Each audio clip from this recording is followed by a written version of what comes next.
استاد گرامی قدر ڈاکٹر رفیع الدین ہاشمی،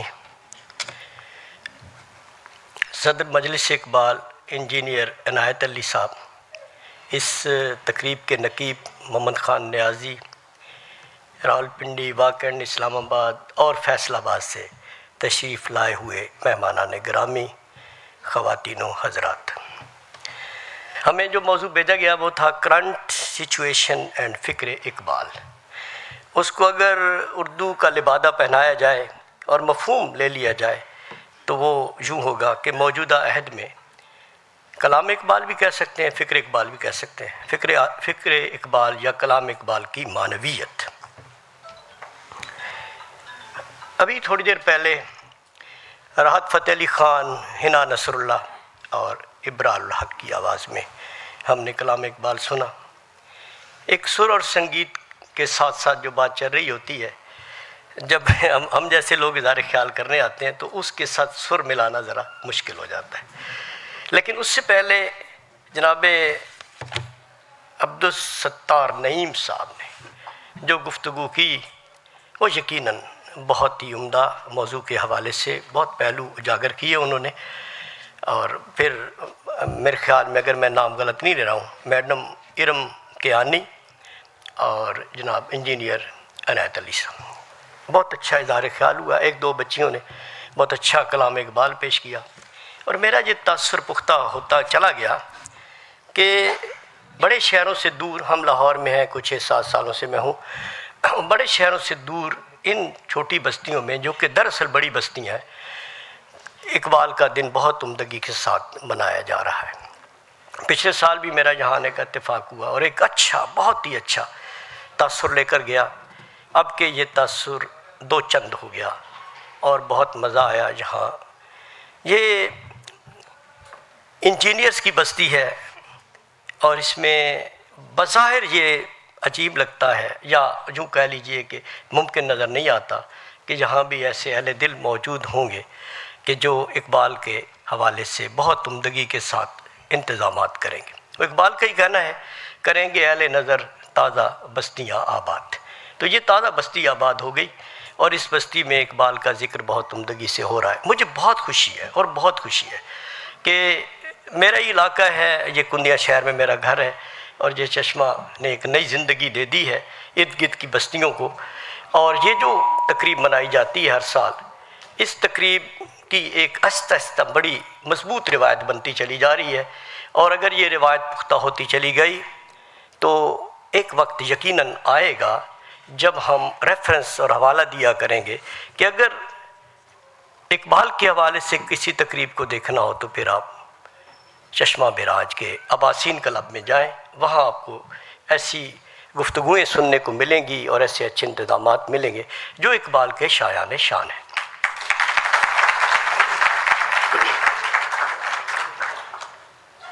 موجودہ عہد میں کلام اقبال کی معنویت۔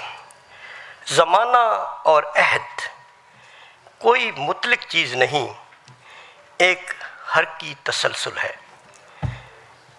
جو کائنات کے ہر لمحہ اور ہر کہیں جاری و ساری ہے۔ دور، زمانہ اور عہد ایک دریا ہے جس کا ایک دہانہ ازل اور دوسرا کنارہ ابد ہے۔ انسان نے اپنی ضروریات، اپنی تفہیم اور سہولت کے مطابق عہد کو امروز و فردا اور ماہ و سال کے پیمانوں میں تقسیم کر دیا ہے، ورنہ اصل بات بقول اقبال یہ ہے کہ زمانہ ایک، حیات و کائنات بھی ایک، زمانہ ایک، حیات و کائنات بھی ایک، دلیل کم نظری قصہ ہائے قدیم و جدید۔ کلام اقبال میں ماضی، حال اور مستقبل الگ الگ خانوں میں تقسیم نہیں ہوتے، بلکہ ان کے آئینہ ادراک میں تینوں زمانے روز روشن کی طرح عیاں ہیں۔ کھول کر آنکھیں میرے آئینہ گفتار میں، آنے والے دور کی دھندلی سی ایک تصویر دیکھ۔ اقبال کا انداز نظر مفکرانہ اور حکیمانہ ہے انہوں نے اپنے عہد کے رجحانات کا مشاہدہ وقتی یا ہنگامی نقطہ نظر سے نہیں بلکہ ابدی اور آفاقی زاویہ نگاہ سے کیا۔ انہوں نے سماجی رویوں کا مشاہدہ گہرے تفکر اور پیغمبرانہ پیش بینی کے ساتھ کرتے ہوئے فنکارانہ حسن کے ساتھ پیکر شعر میں ڈھال دیا۔ یہ ایک مسلمہ حقیقت ہے کہ وہی شعر زندہ رہتا ہے جس میں انسانی حیات و کائنات کے مسائل پر تفکر اور تدبر کی راہیں کھلتی ہیں۔ بڑے شاعر کے پاس ظاہر کی دو آنکھوں کے علاوہ ایک تیسری آنکھ بھی ہوتی ہے جو وقت کے روزن سے ماضی، حال اور مستقبل کے مناظر دیکھتی اور دکھاتی ہے۔ اقبال وہ شاعر ہے جن کی کارگاہ فکر میں آسمان ماضی کے ستاروں کی دمک، عبرت امروز کے سامان اور کل کے طلوع ہونے والے انجم کی تابانی اپنی جھلک دکھاتی ہے۔ شعر اقبال میں روح عصر ایک سیل رواں کی طرح جاری و ساری ہے۔ اقبال کی بیشتر منظومات اور غزلیات کے شعروں میں موجودہ عہد کے سیاسی، تہذیبی، سماجی تناظر کی ترجمانی موجود ہے۔ اقبال گرد و پیش کی زندگی کے جملہ عوامل کا مشاہدہ ژرف نگاہی اور حکیمانہ بالغ نظری سے کرتے ہیں اور اسے شعر کے دل نواز آہنگ میں سمو دیتے ہیں۔ یہی وجہ ہے کہ کلام اقبال کسی دور میں بھی اور کسی عہد میں بھی irrelevant نہیں ہو سکتا۔ کلام اقبال نہ صرف روح عصر کا ترجمان ہے بلکہ ماورائے عصر یعنی لازمانیت، ٹائم لیسنس کی خصوصیات سے بھی متصف ہے۔ سچی بات تو یہ ہے کہ اقبال فرد امروز کی بجائے فرد فردا تھے۔ ان کا اندیشہ افلاکی اور پرواز لولاکی تھی۔ اقبال کی آنکھوں میں آنے والے زمانوں کے خواب جگمگاتے تھے، اس لیے انہوں نے برسوں پہلے جو بات کہی وہ عصر حاضر کا دیباچہ بن گئی۔ اقبال نے گئے دنوں میں آنے والے لمحوں کے لیے جو پیشین گوئیاں کی، دور حاضر کے منظرناموں پر ان کا عکس واضح طور پر دکھائی دے رہا ہے۔ اس کی وجہ یہ ہے کہ اقبال نے فکری رہنمائی اس کتاب صداقت نصاب سے حاصل کی جو ہر زمانے کا سب سے بڑا سچ ہے، جس کی سچائی سے ہر عہد فکری توانائی حاصل کرتا ہے۔ جب خلیفہ عبدالحکیم نے اقبال کو قرآن کا شاعر کہا تو بھی اس حقیقت کی طرف اشارہ کرنا مقصود تھا کہ قرآن کی تفہیم اور ترویج کی نیک نہاد روش نے اقبال کی نگاہ میں آفاقیت اور لازمانیت پیدا کر دی۔ خواتین و حضرات، جس طرح روشنی اور خوشبو کی کوئی سرحد نہیں ہوا کرتی، اسی طرح اس دانائے راز کی شعری آواز جہانوں اور زمانوں کی حدیں عبور کر گئی۔ یہی وجہ ہے کہ آج اتنے عرصے بعد جب ہم دور حاضر پر ایک نگاہ ڈالتے ہیں تو حکیم الامت نئے دور کے ہر طور کی ادا شناسی کرتے ہوئے ہماری رہنمائی کرتے نظر آتے ہیں۔ دور حاضر میں ہم جس لمحہ زوال کے گہرے ملال کی گرفت میں ہیں، اس کا سب سے پہلے علامہ نے اس کی طرف اشارہ کر دیا تھا۔ رہ گئی رسم اذاں روح بلالی نہ رہی، فلسفہ رہ گیا تلقین غزالی نہ رہی، مسجدیں مرثیہ خواں ہیں کہ نمازی نہ رہے، یعنی وہ صاحب اوصاف حجازی نہ رہے۔ وہ زمانے میں معزز تھے مسلمہ ہو کر، اور تم خوار ہوئے تارک قرآن ہو کر۔ پہلا نقطہ یہ ہے کہ ہم فرمودہ اقبال کے مطابق قرآنی تعلیمات کو زندگی کے ہر عمل کا رہنما بنائیں۔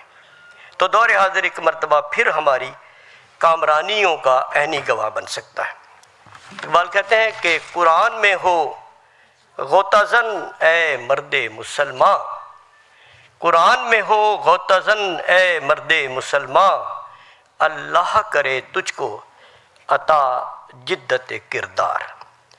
یہ جدت کردار عمل کے جن پہلوؤں کو استوار کرنے سے حاصل ہوتی ہے ان کا انحصار چند اہم عوامل پر ہے۔ چند ایک باتیں کروں گا۔ قرآن، توحید اور رسالت سے گہری وابستگی پہلا نقطہ ہے۔ علامہ اقبال نے زندگی کو تاب، توانائی اور تابندگی میں بدل دینے کی شرط اول توحید کو قرار دیا ہے۔ فرد از توحید لاہوتی شود، فرد از توحید لاہوتی شود، ملت از توحید جبروتی شود، ہر دو از توحید می گیرد کمال، ہر دو از توحید می گیرد کمال، زندگی ایرا جلال آرا جمال۔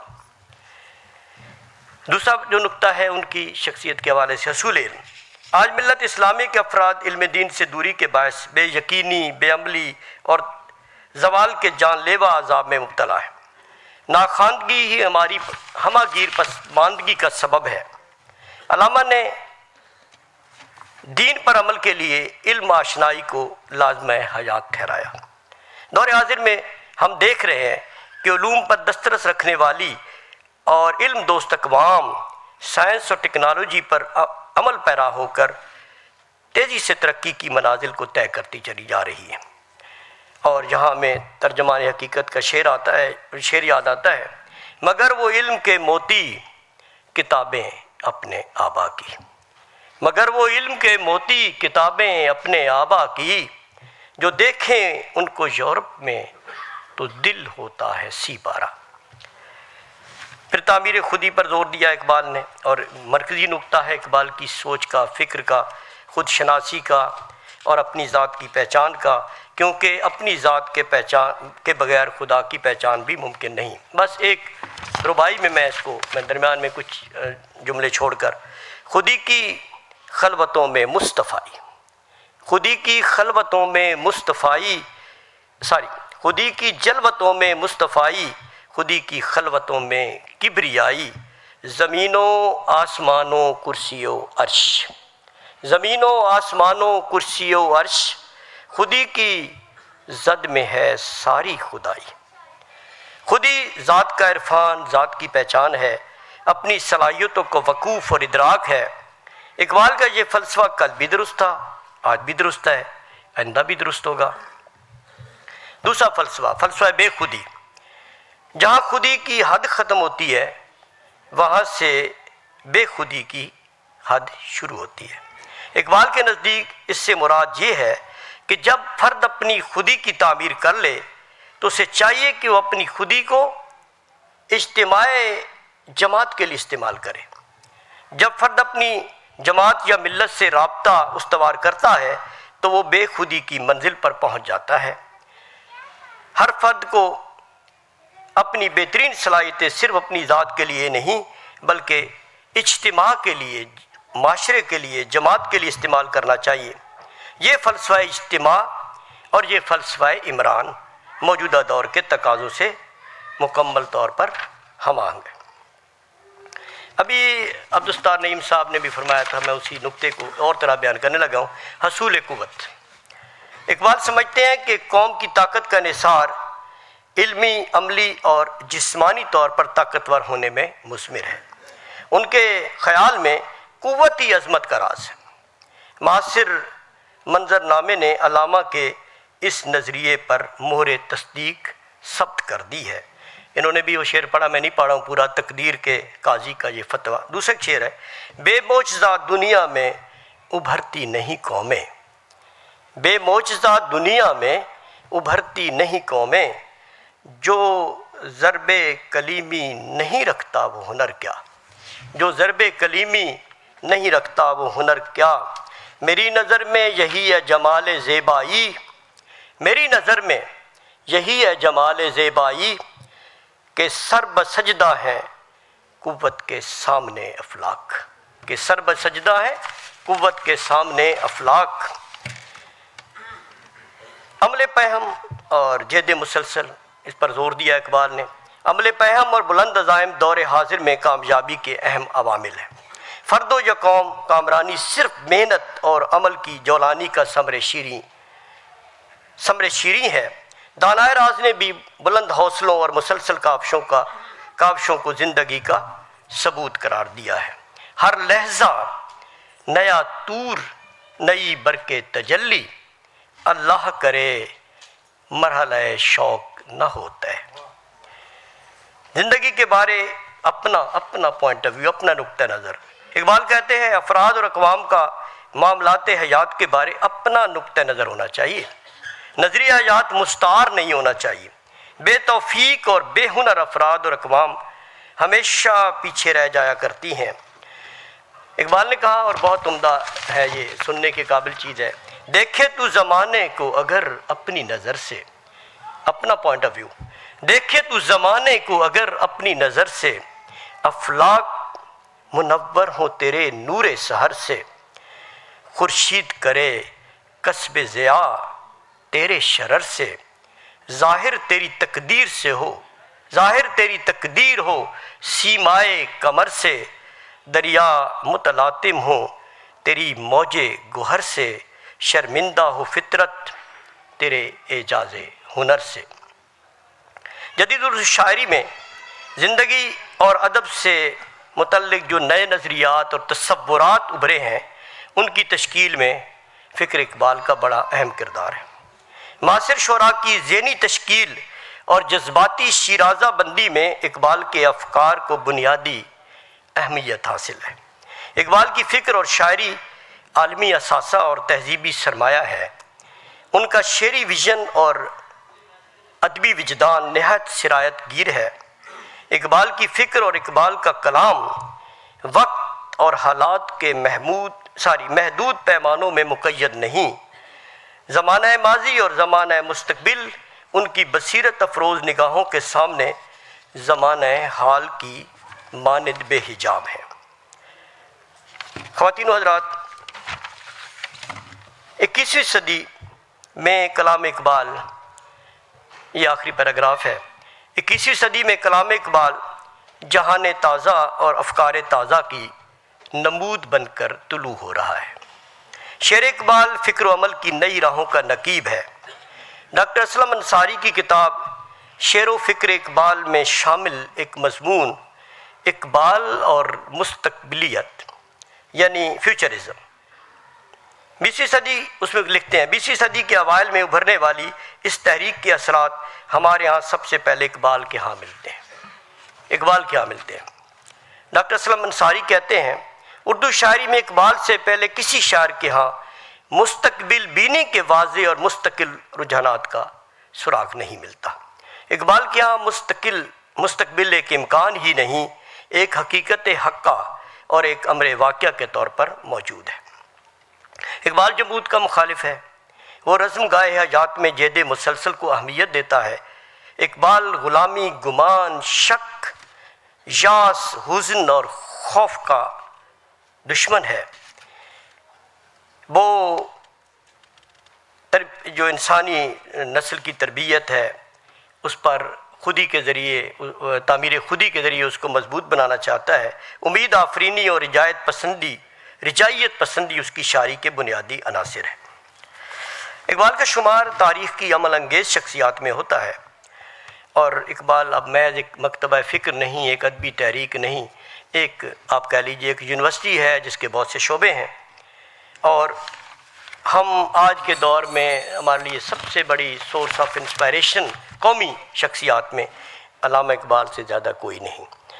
فیض کی ایک نظم ہے، اس پر مجھے یہ بات ختم کرنا زیادہ مناسب لگ رہا ہے۔